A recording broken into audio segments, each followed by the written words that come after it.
Mnogi vlasnici primijete da kokoši tijekom hladnih mjeseci znatno smanje nesivost, iako je upravo tada dobra priprema i organizacija najvažnija. Umjesto da čekamo proljeće, postoji niz postupaka koji mogu potpuno promijeniti situaciju. Ključ je u razumijevanju načina na koji se kokoš ponaša kada padne temperatura, kada se skrate dani i kada tijelo troši više energije za održavanje topline. Za početak je iznimno važno kakvo je stanje kokoši prije nego uopće uđu u zimu. U jesen bi jato trebalo biti zdravo, dobro uhranjeno i čisto od parazita. Slabija kokoš koja ulazi u studeni s manjkom hranjenih tvari često uopće neće započeti nesenje do proljeća. Zbog toga iskusni uzgajivači već u rujnu provjeravaju težinu kokoši, kvalitetu perja i stanje grebena, jer ta tri pokazatelja najprije otkrivaju probleme. Samo kokoši koje ulaze u zimu u dobroj kondiciji mogu davati stabilan broj jaja kasnije.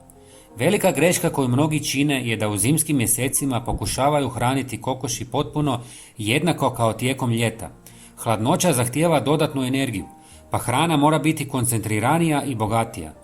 Osim standardne krvne smjese, zimi je korisno ubaciti kuhane mahunarke poput graha ili leće, koje su izvrstan biljni izvor proteina. Još bolji efekt postiže se ako se dio hrane fermentira, jer se tako povećava probavljivost i unos vitamina skupine B. To je jednostavan postupak koji se radi preljevanjem krvne smjese mlakom vodom i ostavljanjem da lagano fermentira jedan dan. Fermentirana hrana dokazano poboljšava probavu, a samim time i sposobnost kokoši da je proizvede jaja. Prije nego nastavimo dalje, napišite mi u komentarima koliko imate kokoši i koliko dobivate jaja tjedno. Hvala vam. Mineralna ravnoteža također igra ključnu ulogu. Osim kalcija, koji svi spominju, često se zanemaruje važnost selena, cinka i vitamina A, koji čuvaju zdravu kožu, perje i reproduktivni sustav. Jesen je idealno vrijeme za davanje dodatka multivitamina, jer kokoši tada počinju mitariti.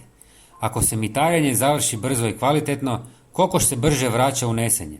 Loše mitarenje gotovo uvijek donosi duge razmake između ciklusa nesivosti. Uvjeti u kokošinjcu često su presudniji nego sama hrana. Dok mnogi pokušavaju zagrijavati prostor, puno važnije je spriječiti vlagu. Vlažan zrak stvara kondenzaciju, a upravo ona dovodi do prehlada i respiratornih problema koji gotovo trenutno smanjuju nesivost. Najbolje rezultate daje debela stelja od slame ili piljevine, koja se slojevito dodaje tijekom zime i tako stvara takozvani topli pod. Ta stelja se lagano zagrijava kako se razgrađuje i stvara prirodnu toplinu, bez štetnog propuha. Druga velika pogreška je nepravilno rukovanje vodom. Kokoši zimi piju manje upravo zato što je voda hladna, a to usporava rad probavnog sustava. Ako kokoš pije premalo, ona jednostavno ne može pojesti dovoljno hrane za stvaranje jaja. Najbolje rješenje su pojilice koje održavaju mlaku vodu ili barem redovito mijenjanje vode više puta dnevno. Paraziti se također mijenjaju tijekom zimskih mjeseci. Iako su manje aktivni, grinje se zadržavaju ispod slame i u pukotinama i izlaze noću kada se kokoši griju. Jesensko čišćenje kokošinjska uz upotrebu vapna i diatometske zemlje znatno smanjuju njihov broj.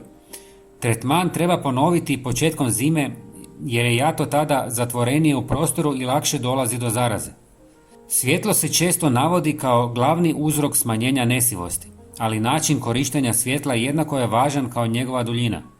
Umjesto da se dan produžuje na večer, bolji rezultati dobivaju kada se svjetlo pali rano ujutro. Kokoši se tada prirodno pripremaju za aktivnost dok su još odmorni. Ujednačen raspored svjetla također sprječava stres, jer kokoši ne vole nagle promjene u okolišu. Zanimljivo je da i raspored hranjenja može utjecati na broj jaja. U hladnim mjesecima najbolji rezultati javljaju se kada kokoši dobiju manji obrok ujutro, a veći obrok nekoliko sati prije nego se povuku u kokošinjac. Večernji obrok pomaže im da tijekom noći održe toplinu, što smanjuje potrošnju kalorija i omogućava da se više energije ostane za proizvodnju jaja. Tu su i sitnice koje mnogi zanemaruju, ali čine veliku razliku. Primjerice, ako je kokošinjac premračan, kokoši se nerado penju na gnijezda. Ako je prostor previše buke, koke postaju nemirne i stresom gube produktivnost.